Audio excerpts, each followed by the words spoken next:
Good evening and welcome to NewsBREAK Live. I'm Hibah. Thanks for joining us. Be prepared. You can expect significant delays this week during your commute. Today through this Friday, crews will be installing pedestrian wheelchair ramps, traffic loops, and signal upgrades. Curb lanes in all directions will be closed on Pacific Coast Highway at Madison Street from 9 a.m. to 3:30 p.m. Then 2 lanes will be closed on westbound Pacific Coast Highway at the Madison Street intersection from 9 p.m. to 5 a.m. today. Then on Thursday, there will be an all-red flashlight for approximately 3 hours between 9 p.m. to 5 a.m. during the same area. We will provide you updates each week. There is some good news for residents affected by the 177th Street Rehabilitation Project. While there is a sign on Crenshaw Boulevard and 177th Street prohibiting through traffic into 177th Street, officials say residents are allowed to drive through. Also, crews from Prairie to Hawthorne Boulevard will begin repairs of several connections on the mainline sewer. Traffic will not be allowed through 177th Street between Hawthorne and Prairie from 8 a.m. to 4:30 p.m. on weekdays. El Camino College will expand programs and services to the men and women who serve our country. The college announced it will receive nearly $58,000 in state funding for veterans. Officials say they hope to improve services and resources to veteran students by providing professional development opportunities, community partnerships, and career exploration. Already there are a wide variety of resources for veterans, including a center which offers access to computers, computer assistance, workshops, and much more. Spring is here, but one organization is already offering registration for some summer fun. Next Monday, you can officially sign up your child for the Torrance Salvation Army Summer Day Camp and Musical Theater Camp. The Summer Day Camp will run from June 25th through August 17th and will include weekly field trips, daily themed activities, and much more. Then the musical camp will have a full theater production, music and dance lessons, along with one field trip. The price is all-inclusive at $145 a week. For more information, call 310-370-4515. A multi-million-dollar project will bring some much-needed infrastructure improvements to downtown Torrance. Torrance City Cable reporter Louis Tran has the story. Justin Gatza, an associate engineer for the city's Public Works Department, is helping to coordinate a $2 million plan called the Old Torrance Transportation Improvement Project. The most exciting thing is just the fact that we're really promoting active modes of transportation. During his presentation, Gatza shared information with the Torrance community on the large project that will improve the city in many ways for years to come. There's other factors that go into implementing. Debbie Hayes is a community relations officer for the organization and has been a resident of Old Torrance for the past 25 years. An avid runner, Hayes usually works out at Wilson Park to avoid the bumpy sidewalks. But now with this project, she hopes to get back to running in her own neighborhood. Everybody was out and nice and had great questions, and the city had fabulous answers. The multi-million-dollar project aims to repair and improve significantly damaged sidewalks, curb ramps, bicycle lanes, bicycle racks, and curb stamps. Definitely some of the sidewalks are pretty bad. When walking down this block, it's kind of hard not to trip.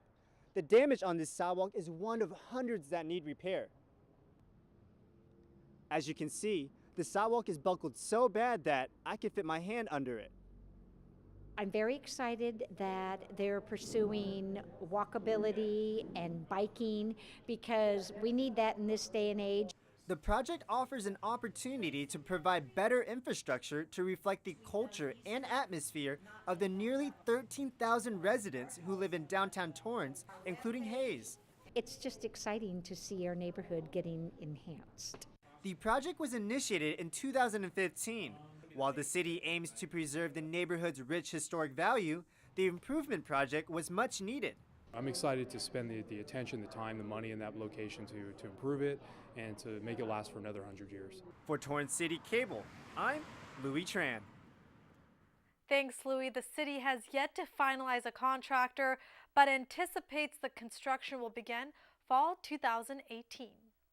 And with the unveiling of the 2019 Torrance Rose Float recently, it was perfect timing for the Torrance Rose Float Association to unveil their new website. The website launched today and makes it easier for people to navigate it. It's also more inviting and colorful. And if you head on over to the site, you can easily get information on how to donate, get involved, and see the past float designs over the years. During this recent City Council meeting, the 2019 Torrance Rose Float was announced. It captures the theme Melody of Life and features a live band. The association will soon host a battle of the bands to find the perfect band to debut cover hits during the parade. To check out the website, go to torrancerosefloat.org.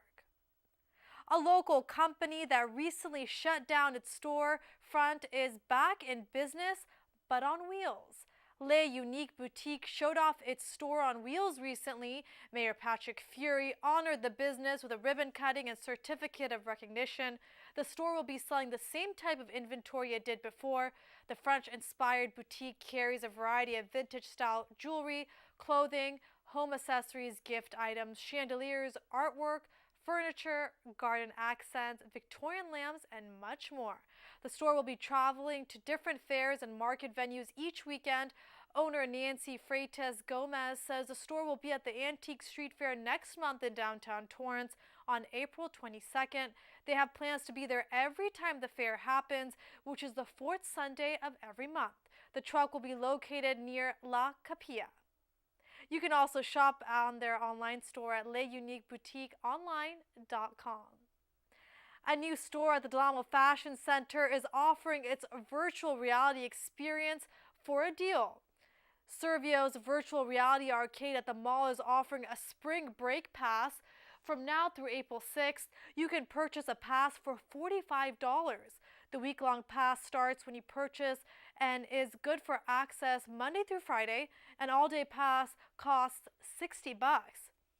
Servio's virtual reality arcade just opened its store at the mall. The arcade is a shop less than 3,000 square feet with 11 enclosed booths. Users wear a high-tech head-mounted display that's like a helmet. They participate in a video game that is projected on a large life-size screen. The company has been around in the arcade space for a long time and operates in 36 countries. Now let's get to the weather. Today it was warm with a high of 75 degrees and an expected 53 degrees tonight. Tomorrow there will be a high of 73 degrees, with an expected low of 55. And on Thursday it will get slightly cooler with a high of 72 degrees and a low of 55. Officials from the Center for Disease Control is warning the flu season is not over just yet. Flu virus B is a second wave of the flu and is happening right now. The CDC says that B viruses are being reported more frequently than the A strain, which had been more dominant recently. The B strain tends to be more severe for younger children. CDC recommends people to still get the flu vaccine, and for people who have already had the flu, there is still the possibility they can get sick again. The best way to combat the virus is to wash your hands often. A big-name art and custom framing store is closing down all of its locations in Southern California. Aaron Brothers announced in total 94 stores will be shutting down, including the one right here in Torrance. Michaels, which owns the brand, will integrate their services into Michaels stores. The company says it's decided to use the Aaron Brothers brand as a store within a store for its custom framing departments in all Michaels stores. Officials say the rise of online framing services has reduced the company's profitability. Michaels in Torrance is located on PCH and Anza. Officials recommend homeowners to check their smoke alarms during the beginning of spring, but this time you should also check to see the type of smoke detector you have. 500,000 Kitty dual sensor smoke detectors are being recalled across the United States and Canada. The company says that it's because there's a manufacturing malfunction that can compromise the device's ability to detect smoke. The recalled models are the ones you see on the screen. Officials say if you have either model of the Kitty smoke alarms in your home, check the date code and see if it's included in the recall. Kitty is a well-known brand in fire prevention. For more information, go to kitty.com. A popular restaurant is serving up a new dish that will make your mouth water. How does chicken and waffles sound, except with lobster? Red Lobster hopes this entree will satisfy their customers. The lobster and waffles dish is on the menu starting this week. The dish features a buttermilk battered and fried split Maine lobster tail served on top of a waffle made with the same mix used in the chain's famous Cheddar Bay biscuits. All of this topped with maple syrup. Sure sounds delicious. And before the next half of NewsBREAK Live, here are some upcoming events this week that you won't want to miss. The city of Torrance is hosting its annual senior prom this Friday with a Roaring 20s theme at the Ken Miller Recreation Center. It will start at noon and go until 2:30 p.m. The event will feature Liz Holmes and her 18-piece band playing all of your favorites. Tickets are now on sale at the Bartlett Center. And don't forget, you can celebrate Easter with the city of Torrance this Saturday from 9 a.m. to noon at the Toyota Meeting Hall. The special program includes breakfast, a special performance by Buster Balloon, cookie decorating, and much more family fun. Tickets are $20. You can purchase them at recreation.torranceca.gov. Well, in just 2 minutes, Regional Marketing Manager John Axell will be live to talk about March as it's American Red Cross Month. We'll be back in just a few. Maybe you can make retirement happen. After all, you made home ownership happen. Homeschooling yourself on loans, beefing up your credit score. So I'm pre-approved. You were like, yes! Sorry. Color coding listings, ticking boxes, and flushing every toilet in a 20-mile radius. Home sweet home. You aced House Hunter. Now get the tips you need to get on track at aceyourretirement.org.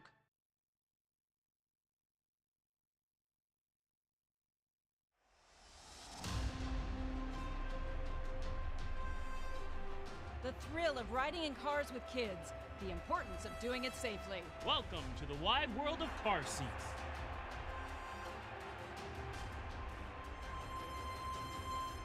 Up next is Juan, competing in the Right Car Seat Challenge.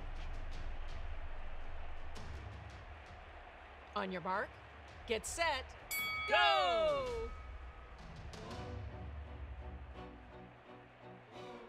Juan's kid is 6 years old. Important info, but that doesn't tell Juan which seat to choose. Ooh, nice move getting her height. But he'll need one more thing. That's it, her weight. But wait, what's he doing now? You know, it looks like he's checking the size limits for each seat. He's reading it. He seems to be making up his mind.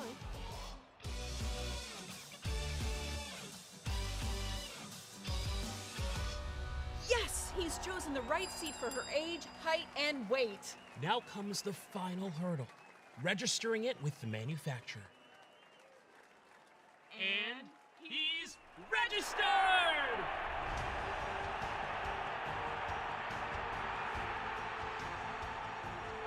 Congrats, Juan. You are a car seat champion. For more car seat safety excitement, go to safercar.gov/the-right-seat.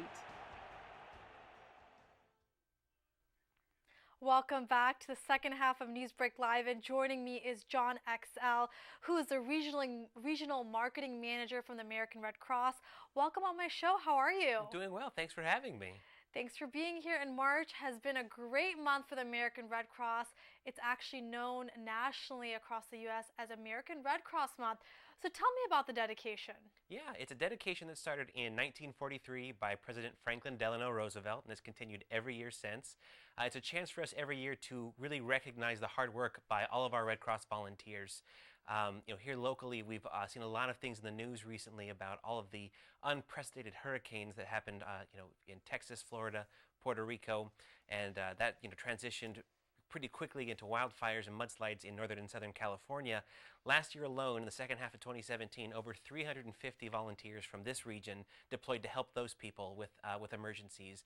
But quite honestly, disasters happen every day right here at home, and on average, our volunteers respond to 2 disasters a day, usually a home fire, and help the people affected by that. So it means a lot to us to have a chance to reach out to those people and sort of publicly celebrate the hard work all of our volunteers are doing every day, not just when it's in the news.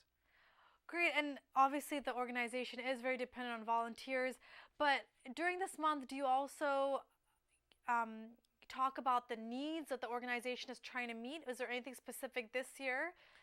Yeah, we have over 90% of our work is done by volunteers. So there's always a huge need for our volunteers to step up and take up those shifts. But there's always a need to reach out to other people and encourage them to join our cause as well. There's always work to be done in your community with the Red Cross, and we always have offerings.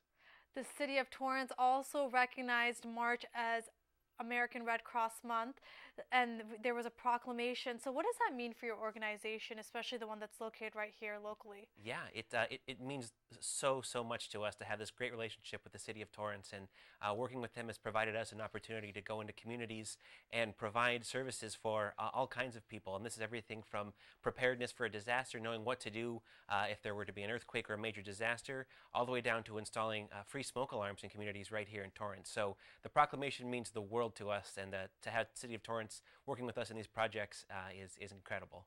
Since you mentioned smoke alarms, we're going to get to that later on in the show, but talk to me about that, because we did have a story about spring is time when you switch out your smoke alarms.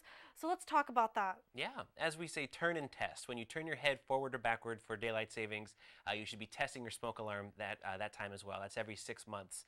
Hold on that button until you hear the beep and all that good stuff. But that's, of course, something that's happening now, but the need for smoke alarms in places where there aren't any is a major need. And we have a program called Sound the Alarm, where local volunteers can sign up to install free smoke alarms. Back on January 20th, we were here in Torrance for a Saturday morning and installed over 173 smoke alarms. Red Cross volunteers are working very hard, educated over 100 people additionally to tell them what to do in case of a fire when they hear that fire alarm go off, your exit routes, things like that. So the Sound the Alarm program goes into neighborhoods and not only installs the free smoke alarms, but educates residents on how to act in an emergency such as a home fire, and best practices to both avoid and survive a home fire. And I think this goes to show that usually people think American Red Cross are there usually during natural disasters when it comes to donating blood, but there are a lot of various aspects that the organization works on. Can you talk about some that maybe people wouldn't know about? Yeah, it's our mission to prevent and alleviate human suffering. So when we do see human suffering, the Red Cross is there to help. But as much as we can do right now to prevent further suffering by installing smoke alarms, donating blood is a great example as well. There's always a big need for blood, and the way we can also get both of these programs up and running, like I said before, is to have local volunteers sign up to help. So we have 4 large smoke alarm installation events coming up, known as Sound the Alarm. It's happening April 21st through May 12th here. There's going to be big, large base camps. Hundreds of volunteers are going to be coming out for those, and the more the merrier by far on that one. And people can get more information at preparesocal.org/sound-the-alarm. That's correct, yes. preparesocal.org/sound-the-alarm. 3 different shifts are available. You can either be the one climbing the ladder to install the smoke alarm and have a power drill doing so. You can be the educator teaching the residents what to do when they hear the smoke alarm go off and how to prevent home fires. And there's a documentation job as well where you're making sure everything is the logistics side of thing a little bit. But that's a great way to celebrate Red Cross Month. As I mentioned before, we're at the tail end of Red Cross Month. So signing up to be a volunteer is a great way to celebrate, but also donating to support those volunteers is a great way to support them. When it comes to donations, is there a need right now across the country, or specifically here in the South Bay, for blood donations? Yes, there's always a great need for blood donations. I'm not a doctor myself, but there's always a fluctuating amount of time that certain kinds of donations, blood donations, have a shelf life. So at any point, try to make a blood donation part of your regular routine. There's redcrossblood.org is the website to check for your local blood drive. There's always one happening closer than you think. We're everywhere looking for that need. And so let's get to some more events actually happening this week as part of American Red Cross Month. Let's talk about these LA icons that are going to be supporting your great organization and what it's all about. And if people don't see these Los Angeles icons, how can they give back to the American Red Cross starting tomorrow? It's a great question. So in honor for sort of a public support for all of our volunteers, a couple local partners have dedicated their landmarks to either light up red or somehow change to include the Red Cross logo in a very big way. So the list includes the pylons in front of LAX. If you're going to the airport this week, you'll see the pylons out front lit up red in honor of the Red Cross. That's what that is. The crown of the U.S. Bank Tower in downtown Los Angeles will be lit up red tomorrow night on March 28th. We also have the Peterson Automotive Museum is going to be lit up bright red. It's usually a little bit red to begin with, but it's going to be a real bright, vibrant red for the Red Cross. Beverly Hills City Hall, all their lights on the building is going to turn bright red as well. And the Ferris wheel at Paradise Park on the Santa Monica Pier will be a giant Red Cross logo as well. So all these are happening tomorrow night, March 28th, as part of Giving Day, which is our annual call to support the hard work of volunteers in your community and give back. If you can't necessarily donate the time to any of our programs, be it Sound the Alarm or a different volunteer shift, going to redcross.org/givingday is a great way to donate and help us celebrate very publicly and thank these volunteers and support the great work they're doing. Where does the money, the donations go to? Yes, we honor donor intent. So when you give your donations to the Red Cross, you get to list where you'd like the donation to go, be it supporting disaster relief, disaster prevention, smoke alarm installation programs. We make sure to honor donor intent whenever we can, and that's always. Great. It's always great to give back. It's a good feeling too. So I'm sure many people will do just that. What are some other accomplishments American Red Cross had this month, and what can people know about for the future besides the smoke alarms that will be installed later this month? Yeah, it's a great question. We had over 20 local civic partners like Torrance proclaim Red Cross Month because chances are everyone in every community knows a Red Cross volunteer. So, we've been mostly in awe of the hard work and dedication our Red Cross volunteers have done over the past couple of months. The end of 2017 was an unprecedented season for disasters nationally, and the hard work our volunteers put in to join Red Cross volunteers from across the country was simply amazing. So we're still in a process of a few volunteers are still out there helping with recovery efforts, and of course new disasters pop up every day. Like I said, twice a day usually we have to respond to a disaster here locally within Los Angeles County, so it's always good to keep top of mind and help people out like that. The big goals we have set up here are recruiting more folks, like I mentioned, for Sound the Alarm events. Our goal is 2,000 installations here in Los Angeles, so we need all the help we can get. How can someone volunteer? Are there certain requirements that need to be met if someone is watching this and they want to help out? Yeah, there's a lot of great volunteer positions, and at various position, what kind of requirements we need. We're always in need, for example, of couriers, folks to drive around a van that transport blood from a donation site to a processing site. That's always in high demand.